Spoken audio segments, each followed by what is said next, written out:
So hello and welcome student, बहुत बहुत स्वागत है वीडियो के तीसरे पार्ट में, जिसमें हम बात कर रहे हैं change and the development in the rural society. Chapter 4 है। वीडियो के 2 पार्ट पहले से अपलोड थे। थर्ड पार्ट का बहुत बेसब्री से बच्चे इंतजार कर रहे थे। Then finally this is for you. Last time पे अगर आपको याद हो तो हमने ये बताने की कोशिश करी थी कि किस तरीके से लास्ट टाइम पे हमने समाज के अंदर पहले से ही लोगों की कैटेगरी को बांटा हुआ था। जैसे हमने कहा था कि समाज में कास्ट जो था वो बहुत फर्क करता था, जिसमें हमने बताया था किस तरीके से जो डोमिनेंट ग्रुप है डायरेक्टली वो हाई रैंक पे होता था और छोटे छोटे लैंडलेस लेबर ज़्यादातर शूद्र होते थे। और लास्ट में हमने पढ़ा था कि दलित जो होते थे उनको लैंड रखने की, ज़मीन रखने की परमिशन नहीं थी। इसकी वजह से समाज में क्या होता था कि एक ऐसा ग्रुप होता था जो समाज में श्रमिक वर्ग को आदेश देता था या उनको कंट्रोल करता था, और इसी वजह से जो बड़े वर्ग के लोग थे वो लोगों से बगैर की मजदूरी या बंधुआ मजदूरी में कह सकता हूँ ये करवाते थे। हालांकि आज़ादी के बाद हमें काफ़ी हद तक इस चीज़ की मनाही थी, लेकिन फिर भी समाज के अंदर ऐसा होता था कि कुछ कास्ट ग्रुप के लोग ज़मींदारों के घर पे ईयर्स का या कुछ दिनों का जाके बंधुआ मजदूरी करते थे। तो याद करिए, एक तरीके से स्लेवरी सिस्टम से संबंधित था और इसे अलग अलग जगहों पे हलपति, जीता सिस्टम और ऐसे सिस्टम के नाम से जाना जाता था। तो ये समाज में धीरे धीरे हो रहा था। लेकिन अगले पार्ट में जब हम बात करेंगे कि हमने कहा था जब हमने आज़ादी ली तो हमने ऐसी ही प्रथा को ख़त्म करने के लिए अबॉलिश ऑफ ज़मींदारी सिस्टम हम लेके आए थे। ये जस्ट आज़ादी के बाद था, लेकिन जब इंदिरा गांधी की सरकार आई थी तो लैंड सीलिंग एक्ट भी लगाया गया था, जिसमें फाइनली हमने देखा था कि यार कुछ ना कुछ दिक्कतें हो रही थी उनमें भी। अब आज़ादी के बाद जब ये पार्ट बढ़ रहा है आगे थर्ड चैप्टर में, तो हम आगे चढ़ने की इसमें कोशिश करेंगे। अगर आप अभी तक हमारे चैनल के साथ नहीं जुड़े हैं तो इन सभी प्लेटफॉर्म पे आप हमारे साथ जुड़ सकते हैं। Instagram, Facebook page, Telegram, Twitter, जहाँ पे भी आप सभी अवेलेबल है सब पे हमसे जुड़ने की कोशिश करिएगा। हमसे जुड़ेंगे तो कायदे में रहेंगे, फ़ायदे में रहेंगे और न जाने क्या क्या। तो बात करते हैं आगे। अब हम देखने की कोशिश करते हैं कि आज़ादी के बाद किस तरीके से जो बड़े किसान, उन्नत किसान थे, उनको ही फ़ायदा नहीं हुआ, जबकि निचले वर्ग की कैटेगरी में समाज में रूरल सोसाइटी बदल रहा था। रूरल सोसाइटी किस तरीके से बदल रहा था? Green revolution and it's social consequences. अगर आपको याद हो कि ग्रीन रेवोल्यूशन का मतलब सिंपल शब्दों में ये था, food production in development and developing country achieve using the modern agriculture technique. होता क्या था कि समाज में जिन लोगों के पास थोड़ी बहुत ज़मीनें भी थे तो वो चाह रहे थे कि समाज में उच्च स्तर पे वो लोग जा सके। तो चाहे डेवलप्ड कंट्री ले लीजिए या डेवलपिंग कंट्री ले लीजिए, एग्रीकल्चर में नई तकनीक का इस्तेमाल हर कोई कर रहा है, जैसे हम मॉडर्न एग्रीकल्चर टेक्निक बोलते हैं। एग्जाम्पल के लिए बैलों की जगह मशीनों का इस्तेमाल करना, है ना। कटाई के समय मैनुअल को छोड़ के ऑटोमेटिकली मशीन का इस्तेमाल करना, वो एक तरीके की मॉडर्न टेक्निक हो गई। हालांकि it was the government programme of agriculture modernisation. सरकार की पूरी कोशिश थी कि कहीं ना कहीं जनता को अब आज़ादी के बाद थोड़ी बहुत ये दी जा सके कि चाहे निचली कास्ट के लोग हो या जिन पे कम फसलें बची हुई है या जिन पे बहुत ज़्यादा भी है, तो एटलीस्ट वो न्यू टेक्नोलॉजी का इस्तेमाल करें, जिससे रूरल सोसाइटी के अंदर डेवलपमेंट देखा जा सकता है। क्योंकि समाज अगर चेंज होगा रूरल सोसाइटी के अंदर तो एग्रीकल्चर को चेंज करना ज़रूरी है, क्योंकि एग्रीकल्चर समाज में निचले वर्ग की कैटेगरी के लिए बहुत इंपॉर्टेंट माना जाता है। इस तरीके से मैं कह सकता हूँ it was largely funded by the agency of international agency that is based on. उन्होंने कहा कि HYV सीड्स दीजिए किसानों को, जिससे क्या होगा, फसलों की पैदावार बहुत तेजी से होगी। ऑफकोर्स उन्होंने कहा कि फर्टिलाइज दीजिए, अच्छी खादें दीजिए, तो लोग गोबर का इस्तेमाल करते थे। पेस्टिसाइड्स, कीटनाशक दवाइयाँ, नहीं तो फिर जो पौधे होते थे उन्हें कीड़े खा जाते थे। उसके बाद बेटर इरिगेशन फैसिलिटीज़ देनी पड़ेगी, सिंचाई का अच्छा प्रबंध करवाना पड़ेगा और सिंचाई को भी हम सब्सिडाइज कर सकते हैं, रियायत किस्मों पे हम इन्हें दे सकते हैं। इवन हमने कहा कि इस क्या होगा कि जो कृषि उत्पादन में जो गेहूं की कीमतें हैं इससे वृद्धि करेगी और जो निचले वर्ग का किसान है उसको कहीं ना कहीं खुशहाली देखने को मिलेगी। सो दैट इज, आपको पता होगा इंडिया में 1960 के दशक में हमने एक नारा लगाया था लाल बहादुर शास्त्री के टाइम पीरियड पे, जय जवान और जय किसान, है ना। जय जवान जय किसान का नारा लगाया गया था।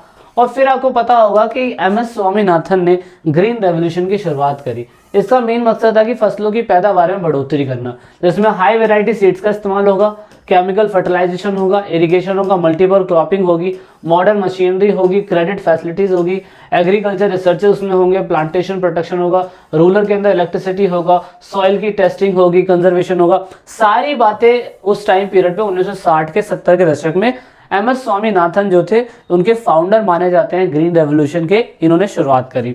अब हरित क्रांति का कार्यक्रम का मतलब यही था कि जहां पर सिंचाई ज्यादा अच्छी हो सकती है, अज्यूम इरिगेशन इलाका था, वहां पे खेती के नए किस्म के बीजों का इस्तेमाल किया जा सकता था, और वो ज्यादातर पंजाब, हरियाणा, वेस्टर्न उत्तर प्रदेश के इलाकों में ही देखा गया। क्योंकि अगर हरित क्रांति चलाई जा रही है, कहीं पे फसलों की पैदावार करी जाएगी, तो ऑफ कोर्स उसका मेन फोकस हमेशा यही रहेगा कि फसलें जो होती है वहाँ पे पानी उसको अच्छे तरीके से मिल सके। तो ऑफ कोर्स पानी पंजाब में 5 नदियाँ हैं, हरियाणा उसके लगा हुआ इलाका, वेस्टर्न उत्तर प्रदेश गंगा यमुना ऐसी जो नदियां हैं, सहायक नदियां उनकी, वो बहती है। तो इसकी वजह से इन इलाकों को काफ़ी हरित क्रांति का फायदा हुआ। अब ग्रीन रेवोल्यूशन के एडवेंचर एक नहीं थे, बहुत सारे एडवेंचर हमें देखने को मिले। जैसे कि खेती के लिए पहले एक साल में एक ही फसल ली जाती थी, लेकिन अब 2 से 4 फसलें भी लोग ले लेते हैं। अब जहां पर एक फसलों को बनने के लिए एक साल लग जाता था, उसमें सीजन में कहीं ना कहीं मैं कह सकता हूं कि थोड़ी कम हो गया, मतलब बहुत जल्दी फसलें उगने लग गई। लोगों की सैलरी में इंक्रीमेंट हुआ, रूरल कम्युनिटीज के अंदर नई तरीके की और वेरिएंट चीज़ों में देखने को मिली। इंफ्रास्ट्रक्चर, जो लोकल इंफ्रास्ट्रक्चर था, पैसों के आने की वजह से, ग्रीन रेवोल्यूशन होने की वजह से और अच्छा हो गया।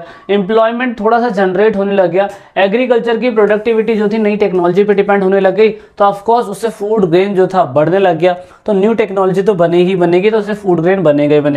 अब यहाँ पे मेजर अचीवमेंट हम ये कह सकते हैं कि सरकार ने कुछ भी चीजें करी साइंटिफिक बेस्ड पे इसको काफी अच्छा करने लगी। तो ग्रीन रेवोल्यूशन की अच्छी और बुरी बातें सारी पेपर के अंदर आएगी, लेकिन हमें जो चीज अच्छी है उसकी बुराइयां जरूर होती है।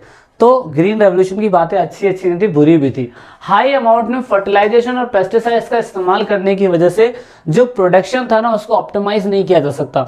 मतलब जितना हो रहा है, हमेशा हम फसलों की पैदावार को बढ़ाने के लिए जमीन का शोषण कर रहे हैं एक तरीके का, तो ये दिक्कत वाली बात है। न्यू वेराइटीज जो थी खाने की या उन सभी चीज़ों की, उसमें कहीं ना कहीं बीमारियां आने लग गई। गाँव के अंदर जो लोग खेती का काम कर रहे थे, उनमें अनएम्प्लॉयमेंट देखा जाने लग गया।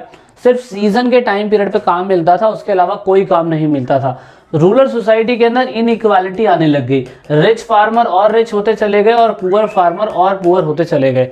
अब यहाँ पे लैंड ऑनर जो थे वो पूरी तरीके से जो टेनेंट्स होते थे उन सभी को डायरेक्टली अब गुलाम बनाने लग गए। नई मशीनों की आने की वजह से जो बेचारों का लोकल लोगों का काम होता था, उन लोगों का काम खत्म होने लग गया, है ना। सिर्फ उनको कटाई के समय या जिस समय उगाना होता था उस समय बुलाया जाता था, बाकी सारे काम इक्विपमेंट से या मशीनरी से होने लगे। अब हरित क्रांति के रीजनल इनइक्वालिटी अगर हम देखें तो ऑफ कोर्स मैंने बताया था कि कुछ southern part of the country और western part of the country के कुछ सिलेक्टेड इलाकों में इसका डेवलपमेंट हुआ।